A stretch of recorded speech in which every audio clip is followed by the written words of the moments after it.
Sevimli dostum, 365 günlük tanıştığın safarimizning 14-kuniga sizni taklif qilib keldim. Badallaringizni birdan berib tursangiz bo'larmi? Bugun biz bexatarlik tuyg'urimiz to'g'riliq davomliq tanishnish mashq qilaylik. Bugun o'ngdingizga yetib olsangiz bo'ladi. Badallaringizni o'ngdingizga tashlab, ikki qo'lingizni kengri echib, kiyimlaringizni eng rohat holatga kiyib, beshingizga yostiqni qo'ymay yotsangiz bo'ladi. Bizni har xil tuyg'ular to'xtamay bexatar va bexatar emas qilib turdi. 13-soatlik mashqimizda biz ayblash va ayblanish to'g'risida o'zimizni o'zimiz tabriklash mashqini qilib o'tgan. Bugun biz bexatar bo'lmagan o'zimizni quchoqlashni o'rganaylik. Ehtiyoj bexatarligimizning hammasi to'liq ekan. Masalan, turalg'u, yemak-ichmak, kiyim-kechaklarimizning hammasi kapolatga ega bo'libdi.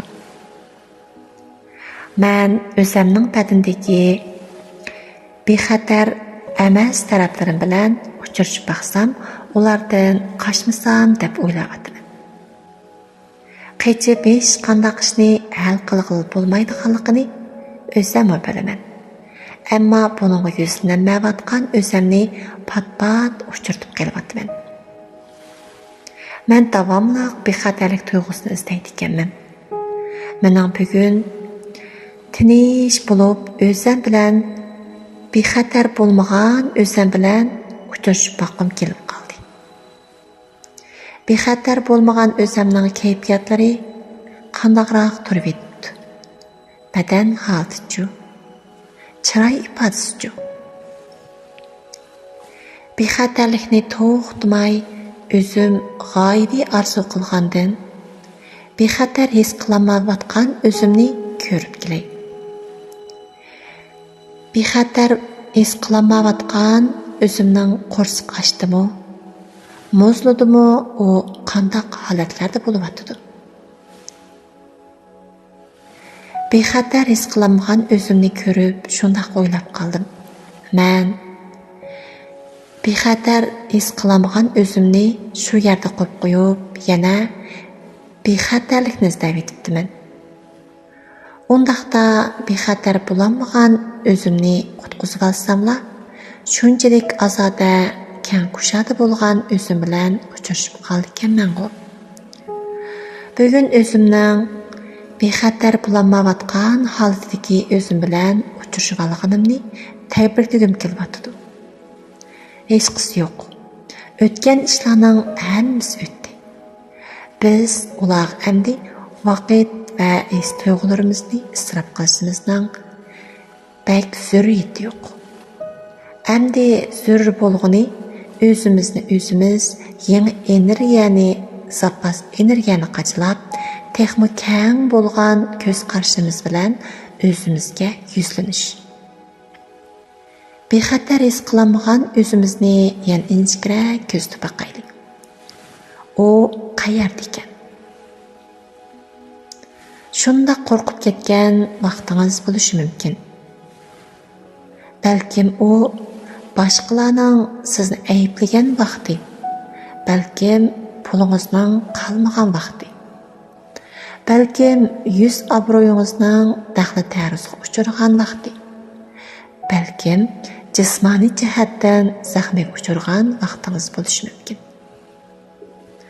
Undaqda bexatar his qilmagan vaqtingizda qo'rqaman degan vaqtingizga o'zingizni izlab toping.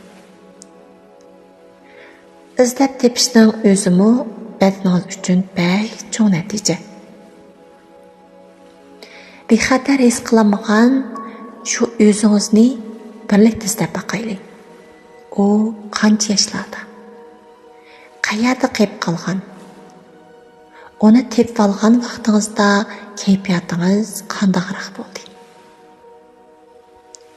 Uni qandaq topaman demsiz? Siz o'zingizni qachon, qayerda eng bexatar emas deb o'ylaysiz? hozirmi yoki tünügümü və yoki onundanmı burunmu?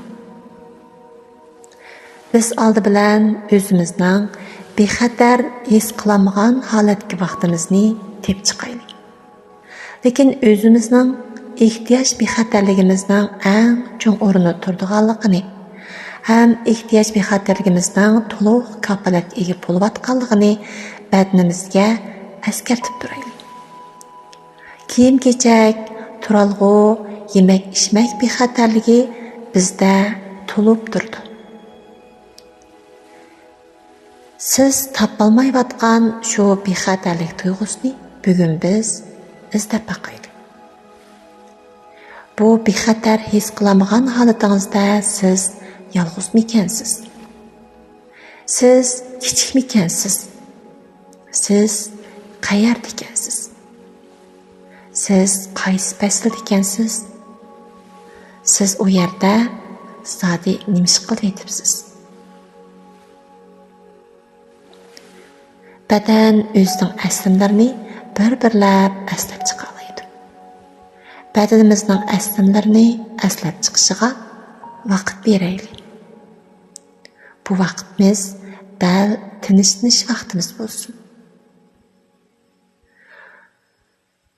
15 kunlik mashqimizda davomli sizni saqlaymiz.